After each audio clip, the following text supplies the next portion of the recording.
So awareness is the tool, is that really the only tool that is not going to be a temporary remedy. It won't be a Band-Aid. So to be able to disidentify with thought, to be able to separate your, this kind of Velcro, where often, we don't even know that we're reacting. It's the reaction has already taken place. That's because we are still identified with the thought that is creating the emotion, and it's become a pattern.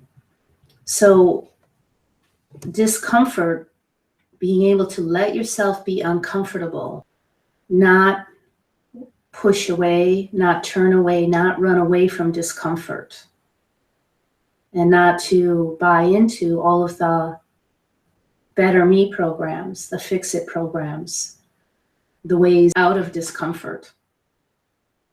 And once you allow yourself to be uncomfortable, then this emotional content can truly empty itself out.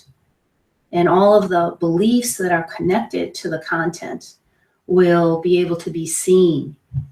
And then you just start to, through presence, you start to create gaps, space, more and more space. And this is how suffering slows down. It doesn't happen all at once, because we have to remember that this emotional content, this pain body, has been developed over many years.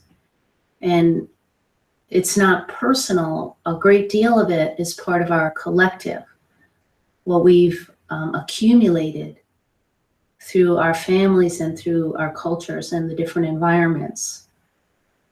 And to be aware that it feeds upon itself and it looks for other pain bodies to feed it.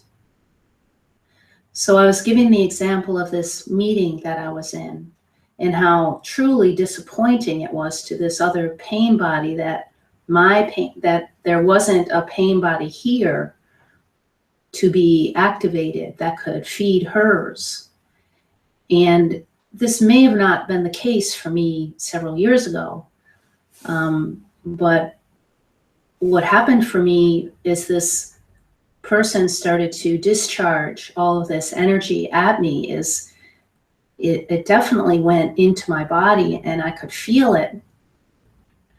But the mind didn't hook in, thought didn't hook in, because there wasn't a belief about myself that to become a victim or to somehow feel deserving of that, or to just have an old story living in the cells and bones of my body that wanted to engage with that and hook in.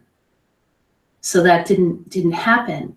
Now that's usually what happens, and what we end up doing is coming into an argument, and we just start arguing with the other pain body in the very same way as the two swans on the lake. And then there's this determination to be right, to win the argument, to somehow make the other one feel bad. It's like, it's really, it's toxic. It's a toxic field of energy that you kind of just get sucked into. And when that doesn't happen, the other pain body, kind of just can spin out into craziness. And so with me, what happened, because the space was pretty empty, is I was able to respond from a space of calm. There wasn't a reaction. And this is what happens the more that we develop in our spiritual maturity, in our emotional intelligence, where this universal intelligence that lives each and every one of us is able to then attend to every situation in a way that it needs to be attended to, so it can resolve itself. So what happened for me is I just said, I think that this meeting is over for me. and I walked out of the meeting. I just left because I wasn't going to sit there and receive any more of this. But I did receive enough of it that my body needed to discharge. And first it was very disorienting for me. And I felt, a bit of a shock, and my body just shook naturally. It just went into this shaking.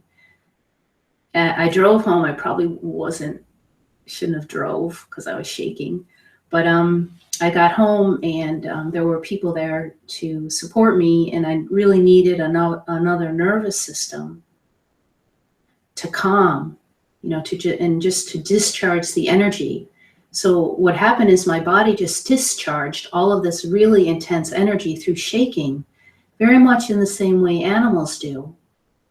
And then as soon as the shaking finished, and it was a real strong internal shaking, and there were also some tears with it, because within us, a part of this human intelligence is deep care. And we have this underlying connection to all beings.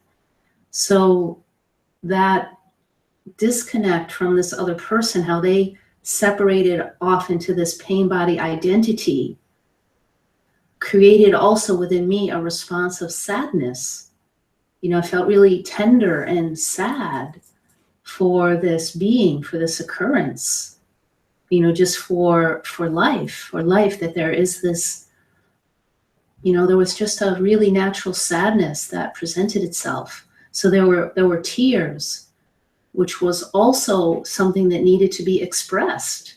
So I didn't have to hold on to the sadness. And then after all of that washed through my system, it was as if it didn't even happen. And what also came with it is this intelligence that we are then can inform us about next steps, or how it is to be in connection then to these, whoever it is we're in relationship with. Because I can't turn away from my daughter's school and, all of the different things that are involved with, but it informed me as to how I need to move forward.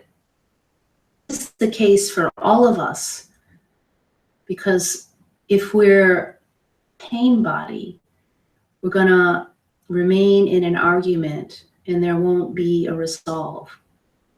The legal industry, lawyers get so much business, such a strong industry, is because often in legal battles, the pain bodies are so activated, and somebody's got to win, and they will do whatever they need to do.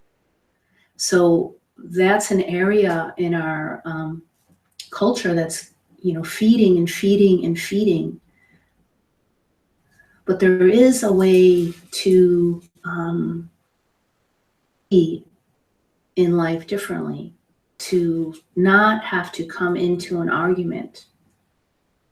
In the beginning, first step in that is to let yourself be uncomfortable. Not win, not win an argument, with the mind, what ego thinks it needs to win. I mean, in actuality, there isn't really an ego. Ego, what that means is to identify with thought patterns, to identify with emotional patterns. And once we're identified with them, then we're operating from an egoic nature. But as soon as we are willing to lose the battle, the imagined battle, the ego is telling us, that committee in the head that is saying what it needs in order to feel safe or protected or good enough, normally the opposite of whatever the core belief is, just saying, I'm not good enough, then the ego will function in a way to prove itself to be good enough. master winning. It will want to win whatever argument it comes up against in life. Feel what it feels like to not win, to be uncomfortable. And that is the widest doorway to freeing up the residual content of the pain body. It's that stopping, stopping in discomfort, just widen and give enough space for discomfort. Already you're observing, you're the observer. And then you don't even have to stop there to take on a witnessing identity or an observing identity. You can just relax and be in which sensation happens. So this is a falling out of any identification.